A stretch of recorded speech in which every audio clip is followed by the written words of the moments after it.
dumadami mga hold-ups, mga invasion. Yung napatay just 2 weeks ago, no? 3 weeks ago, pinatay nila home invasion, nabaril yung isang anak, nasaksak yung isang anak, home invasion inside a subdivision. Dumadami din yan. Kasi the criminals capitalize on the fact na alam nila the police are stretched too thin. Yung isang Chinese-Filipino na nakidnap, no, hardware store owner lang yan, parehong-pareho dito sa bata.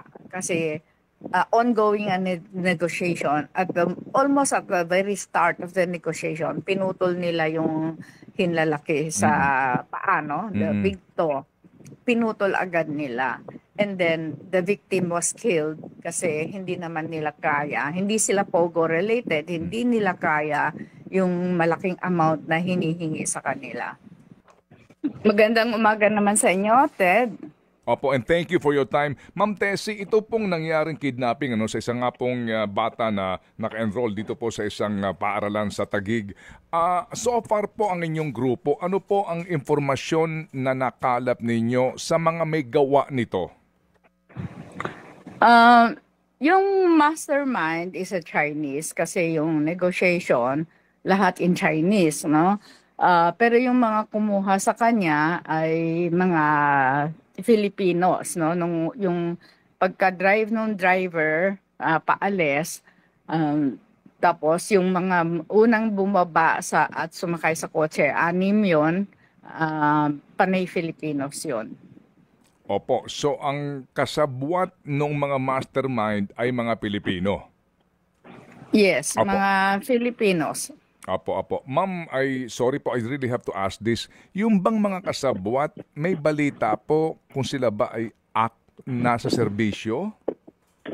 Wala kaming information tungkol doon. No? Although sabi ng mga bata, they look like policemen. Ang kala nga daw niya, kasi bigla silang tumigil sa tabi ng daan, akala niya, mga pulis na huhulihin yung driver for violation or something, no? So, yun ang impression ng bata, that these are authorities. Opo. Ma'am Tessie, kasi tayo po naman din may mga kaibigan sa inyo pong komunidad. Ano po, yung iba na nakakausap ko, nag-uusap-usap sila at mayroong fear dito po sa mga pangyayaring ito, lalo pat na-i-post sa social media, no? Yung mismong daliri ng bata. Alam niyo ho yun? Ma'am, sa Chinese community po ngayon, ano ang effect nito? At doon sa sinasabi ng iba na meron ding mga Filipino-Chinese na biktima ng kidnapping?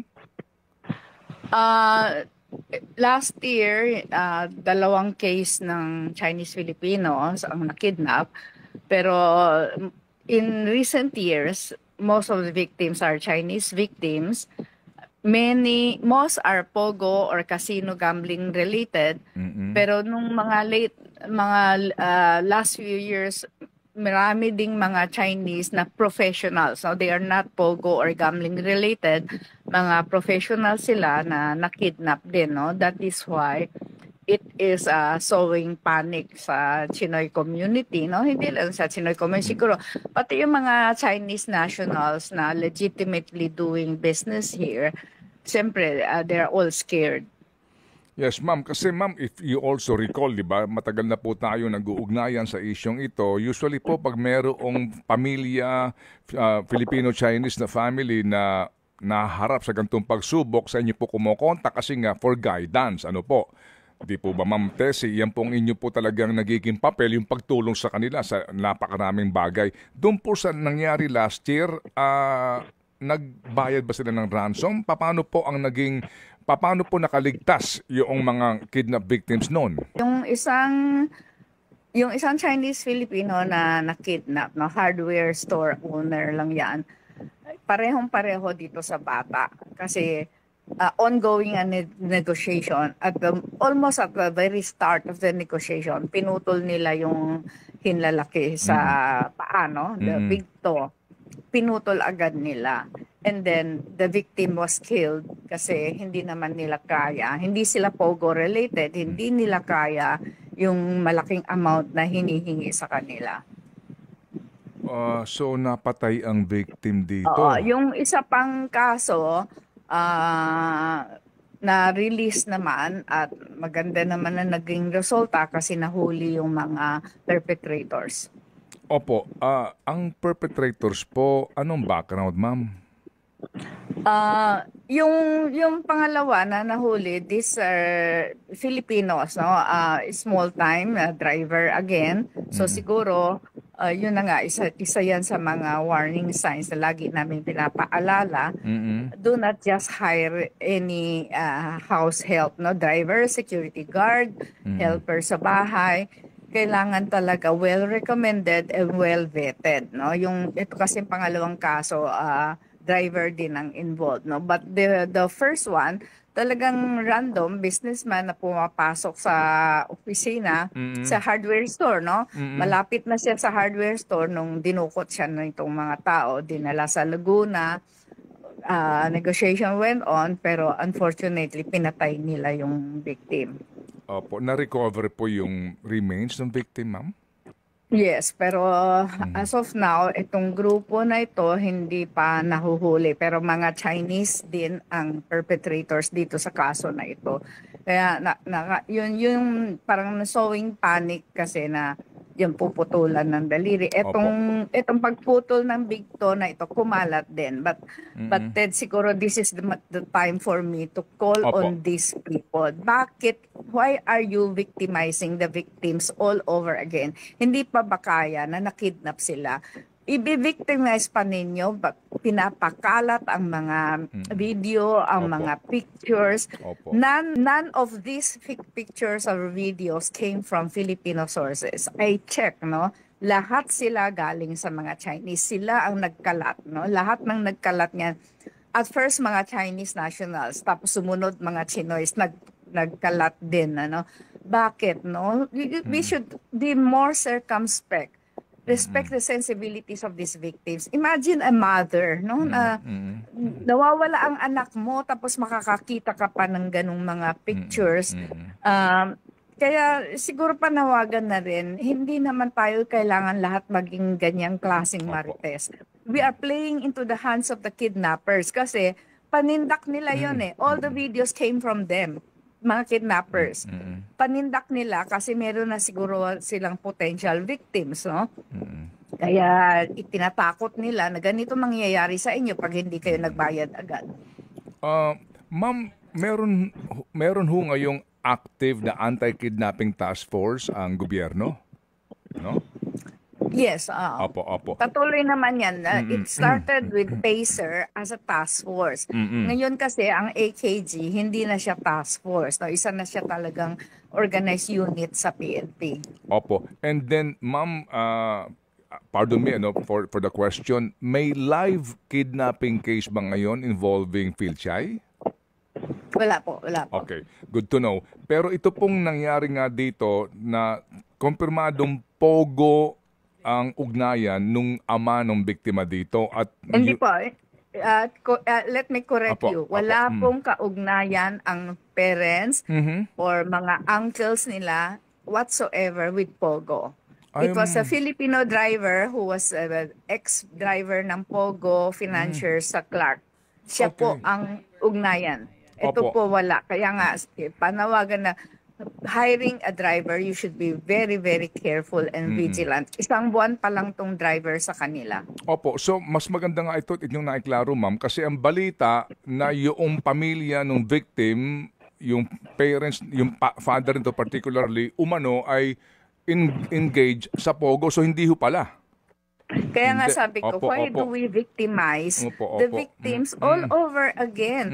They do e-commerce. None of their e-commerce customers are Pogo related. Kaya nga, sabi nga nila, victim na nga kami, bibiktimahin pa ulit kami. Paano na lang yung trust and confidence in our e-commerce if people think that we are Pogo related? So yung pong, oo nga ma'am, opo. Yung, siguro po ma'am, inyo rin nabasa, no? Yung news item mismo. Tungkol, yes. Opo, na mali. Mabuti nga po ito kinatama ho ninyo ngayon. Ma'am Tessie. Yes, and the same news item revealed where they are. Sabi ko kailangan siguro mag-seminar ulit on how to report kidnap. It's good, no, merong mga nag-i-interview sa akin na mga media. I told them immediately, please, please, please do not report where they are. Opo, kasi nga po pati, anyway, ay mabuti nga at pumayag po kayo this morning, ma'am, sa inyong lingkod, Ma'am Tessie. Ma'am, ang mastermind dito, yun ang may connection sa Pogo? Yes. Yun ang Mga klaro. dating Pogo. Opo, Oo. opo. Chinese, pure Chinese. Chinese po, opo. Okay, yun po ang klaro. Sige, ma'am, sa sitwasyon po ngayon na ito po, pangyayaring ito, nagbibigay po ng pangamba rin sa ilan po na ating mga field check na mga kaibigan, yung pong pagbibigay seguridad na sa inyong hanay, opo, kasi may panawagan po kayo para po dito nga sa resources ng PNP para po pangalagaan ang seguridad nating lahat? Yes, kasi marami kaming nalalaman na mga nagsisecurity. Yung iba, moonlighting, no? Pero yung iba, talagang humihingi ng security na hindi naman nila talaga kailangan. Siguro first few days ng kidnapping after na-release dahil sa takot nila, it might give some sense of security to have security guards, no, trained security guards. Pero the policemen are already stretched too thin at this time. At yung mga criminals, they capitalize on that. Dumadami mga hold-ups, mga evasion. Yung napatay just 2 weeks ago, no? 3 weeks ago, pinatay nila home invasion. Nabaril yung isang anak, nasaksak yung isang anak. Home invasion inside a subdivision. Dumadami din yan. Kasi the criminals capitalize on the fact na alam nila the police are stretched too thin. Dahil marami silang inaasikaso ngayon. Yung mga checkpoints, why do you have 10 to 12 people, police in the checkpoints? No? Siguro kailangan, hindi ko ma-judge, pero bakit kadami-dami yung nakakumpol dun sa checkpoint? Ganyan ba talaga kadami? Mga campaign sorties, mga politiko na mga kampanya, kadami-dami ng bit-bit na mga PNP guards. Why? If you can afford to run for election, you can afford to hire your own security. Kahit na sa campaign sorties nyo, you hire your own security, private security people. Why do you pull out people from the PNP force? Opo. Kumbaga, total naman, gusto mo maglingkod sa bayan at gagawin mo ang lahat para sa bayan, kumuha ka ng sarili mong babayaran na pribadong magbabantay sa iyo sa halip na yung pulis na dapat ay nagbabantay at nakakalat para hanapin itong mga kriminal. No? Tama po yun. Hindi naman ngayon lang itong panawagan na ito. Noon pa, kasi laging lumalabas, bakit tumataas ang kidnapping during elections? It's because these people, these criminals, capitalize on the fact. Alam nila, stretched too thin ang mga police force natin dahil ang dami-dami nilang kailangan bantayan. Opo. Sige po ma'am, salamat po na marami dito po sa reminder na ito at kami tatawag sa kinauukulan kung sakasakali po, no, para sabihin po ito napaka-importante at makabuluhan na inyo pong panawagan. Ma'am Tessie, sa ngayon po, anong effect nito sa ating Chinese community, particular po yung mga meron pong balak na magnegosyo, mag-expand ng negosyo dito sa pangyayaring ito, ma'am? It has a very dampening effect, no? Na masyadong it's creating panic all over again na parang nangyari noong 90s, no? Even me speaking like this doesn't help, no? Kasi alam naman ninyo, pag hindi ninyo ako ini-interview, wala tayong mga problema, no? Kaya masaya ako, nagpapasalamat ako pag wala akong mga interview. Sana interviewin ninyo kasi ako naging ganun o something like that. Pero usually bad news kasi even my presence in media does not help, no? Kasi nga as much as I want to just calm them down also. Kung minsan nangyayari yan, but it's just to calm them down na we should still continue to become vigilant. Do not flaunt your wealth. Do not live extravagant lifestyle. And most importantly, be sure that you are vigilant when hiring house help. Opo, yes ma'am. And ma'am, kami po nagpapasalamat din na kayo'y pumayag ngayon nga sa panayam na ito para lang klaruhin itong mga balita na maitama itong mga balitang ito. Manawagan nga sa sensibilities po ng mga tao dito po sa karanasan ng biktima na nga po ng karumal-dumal na krimen. Ito pat dagdag trauma dahil nga sa pagpapakalat nitong kung ano-ano mga maling balita at mga picture na pinagdaanan po ng biktima. Yes po, Ted, pasalamat din kasi TV5 was one of the mainstream media na pinakiusapan ko. Monday pa lang, Monday, nung kumakalat yan, ang dami nang gustong mag-interview sa akin. So, all the three mainstream media, ABS, GMA, and TV5, pinakiusapan ko. And they told me, we understand, ma'am. So, we will have a news blackout. Kaya pasalamat din sa kanila na naiintindihan nila sa mga sitwasyong ganito